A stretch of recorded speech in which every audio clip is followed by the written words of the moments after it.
Hello and welcome to this video. My name's Kris, I'm an Australian GP and I can't believe that we are now 3 years in to COVID-19, the coronavirus, the pandemic.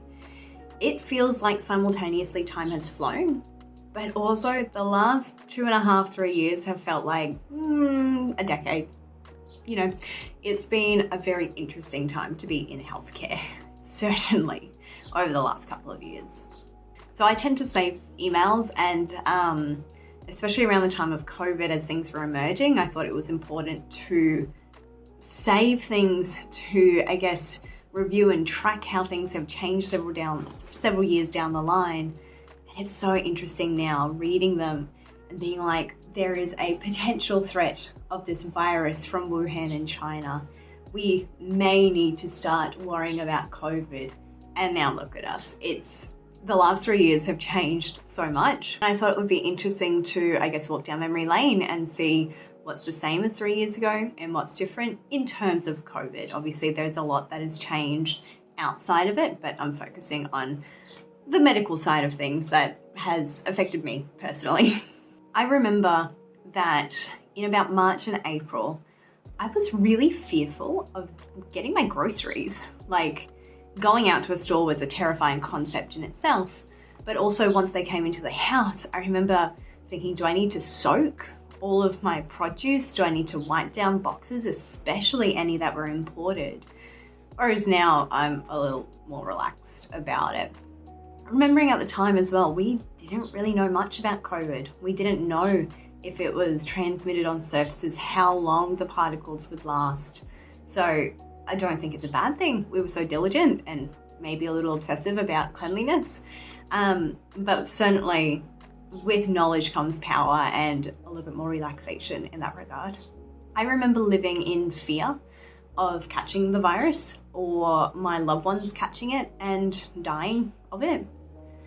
Especially in the early days, the incidence of death and mortality from the virus was so much higher than it is now. And that's for a number of reasons. We now know more. We now know how to treat it. We now have treatments available. And we've now seen millions of people with the illness and so now have an idea of its progression. Whereas back in those days, a couple of years ago, we didn't. I've now had the virus, and as has pretty much all of my family, my extended family. We've all been okay, which is wonderful. And I do think vaccines have a lot to do with that. God, I remember how hard it was to organize a PCR. So in the early days, again, like March, April, May of 2020, ordering a COVID test, you had to fit some very specific criteria. At one stage, you had to come from very specific countries. It wasn't just international travel, or you had to be in close contact with someone who was positive, or you had to work in very specific industries like healthcare and have very specific symptoms of fever, sore throat, anosmia, or lack of smell. Like, it wasn't as it is now where it's like, oh, if you've had a bit of diarrhea and a fever and a sore throat, it's probably COVID. Like, there was none of that. There was no like, oh, we'll add it on. And that's because the reagents were rare. The testing had to go to very specific labs. The labs had to learn how to clean and like prepare. Like, it was just a big deal. And I remember the abuse I got. I think I've told this story once on this channel before, but there was one man who came in and I could not offer him a COVID swab. He was sick, it wasn't COVID, spoiler alert. And as he left, after I said I couldn't offer him a swab, he said to me that, well, if I die and my wife dies and my grandma dies or whoever it was, just know I blame you and it's on you and I will come back to you and I will sue you. And like, it's just like a personal attack. Like, hi, me, Kris, I don't choose the rules. I enforce them and I follow them and I sometimes question them. But yeah, like, it was rough. It was really rough. We really have come a long way since March of 2020. Lockdowns are now a distant memory. I didn't really have that bad a time in lockdowns because I still worked, being a healthcare worker, someone on the front line, someone in a respiratory clinic. Work actually got a bit busier for a time. Though I do remember there were days where telehealth was new. No one really wanted to speak to a doctor. Everyone was like, oh, if I just stay home for a week or so, like this will, blow over. It didn't. And having like a teleconsult in the morning and then just wandering into my friend's room and being like, so have you got anyone to talk to today? Like, no. We really cleaned up the clinic. We had lots of planning meetings. Like, we were very, very proactive in those times. And then it just got so busy. It was ridiculous. Like seeing 50 people in a session of 3 hours to swap them. Like it got busy. It really got busy. But lockdowns in terms of not going out to shops or movies or seeing people, with my work, sometimes that's my reality. There's a lot of memes out there, like, it's really sad to hear that the description of my day-to-day life is lockdown or social isolation, but it's true. I'm an introvert, I'm a homebody. Thankfully, living with my husband meant I wasn't alone, and with the 2 cats as well. We spoke to the cats a lot more. And I'd been living away from my family's town for years at this point. So doing Facebook Messenger and Skype and things like that is not a new concept. So it sucked. I certainly had it easy. But there are people who still feel the psychological and potentially even the physical outcomes of being in lockdown for so bloody long and so strictly. So just because I had it easy, I'm one person in one town that has one story. There are several hundreds, if not thousands of people who were not so lucky, and I really want to acknowledge them and their stories and how valid that is, because it's not pleasant. And just because lockdowns are over doesn't mean that we're not seeing the effects of them still, especially in the mental health space. So mandatory mask wearing is now few and far between. This week alone, the requirement to wear it on public transport has been rescinded. And look, I understand. I still see masks as like shoes, right? You wear them, protect yourself. It should be part of every outfit, except for inside your own home or, like a swimming pool and stuff like that. So personally, I will not stop wearing masks. I don't wear them every time I go out, but if it's very crowded or, for whatever reason, I know I'm going to travel, so I don't want to get sick, etc., I will wear them because they are great at not only preventing COVID, but so many other things as well.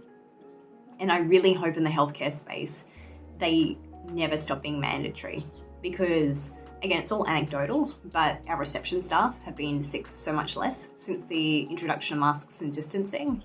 I know I personally have not been sick since I had COVID in May, whereas usually this time of year, seeing all the sick kids and stuff like that, I would catch something. It wouldn't be severe, but a few days off work is a few days without pay. It's a few days that up to 20, 25 people can't see me and have to be rescheduled. And I'm already booked out a week or 2 in advance. There's a lot of flow on other than I feel a bit crummy. So I really like mask wearing, and I don't have to wear makeup. I just put on something here but that's a personal side. So the vaccines are no longer a one-day thing. They are here and they're here to stay, and they have sound scientific evidence to prove that they work and that they're very useful. And as I alluded to earlier, I do believe that I was triple vaxxed by the time that I had my infection was part of the reason that I didn't have such a significant illness. Same with my parents. I think they were triple vaxxed as well.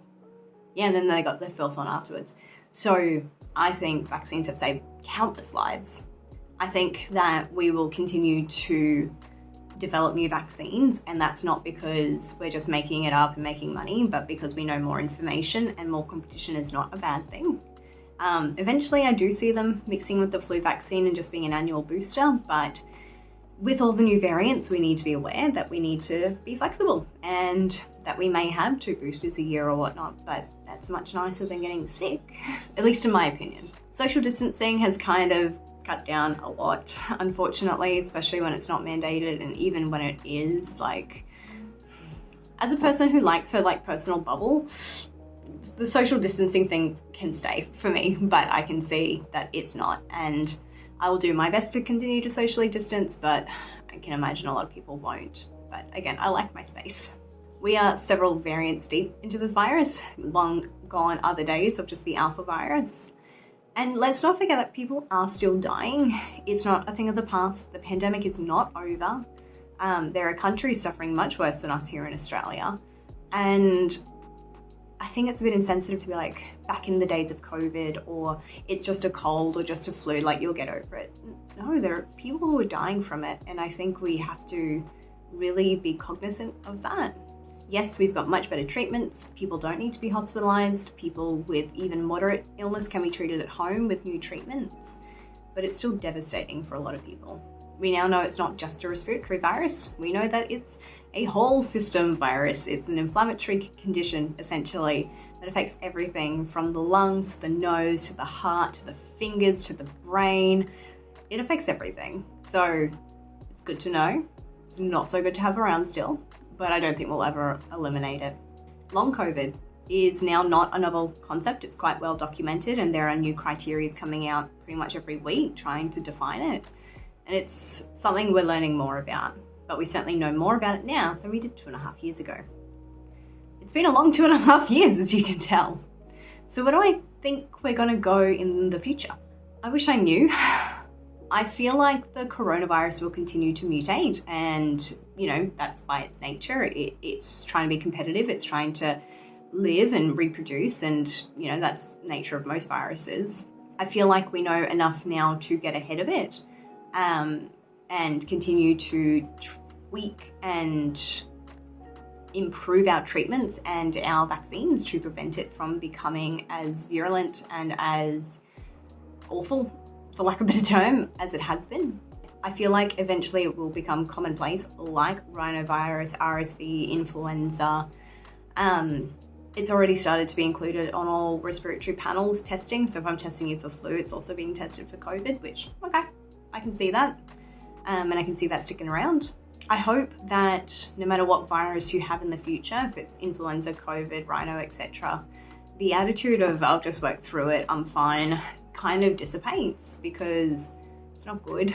Every time you work when you're sick, you're likely passing it on. You're preventing yourself from getting better. You're taking away the opportunity for your body to rest, and so you can propagate and prolongate, I should say, the infection and the effects of it. So I really hope that people have learned that lesson. Not everyone has, but I know personally I will never ever work on a ward, because I'm not on the wards anymore, but with a respiratory illness where I was febrile to 39 and coughing up muck. I've done that and I regret it, because I wonder how many people did I get sick? But hopefully that's a lesson learned across the board, not just for me personally. I hope that we've learned lessons through this pandemic. Wash your hands. Hand sanitizer is really important. Stay away from people when you're sick. Don't spread your germs. How many times can I say it? And be thankful for your health and for being able to see your loved ones and for the freedoms that we do have. That probably comes out condescending, be thankful. I don't mean that. I just mean be mindful and gratitude, I suppose. I hope that we come out of this with a bit more gratitude, as in a positive mindset thing. I don't know, I'm just rambling now. It's been a long few years, but I hope that the future is brighter and more simple and less chaotic. But that's just one GP's rambling about it. Let me know how the last 3 years have been for you. Have you learnt any other lessons? Have you got any other predictions? Let me know. Otherwise, guys, until the next video, which hopefully will be out next week, stay safe, stay healthy, and I'll see you in that video very soon.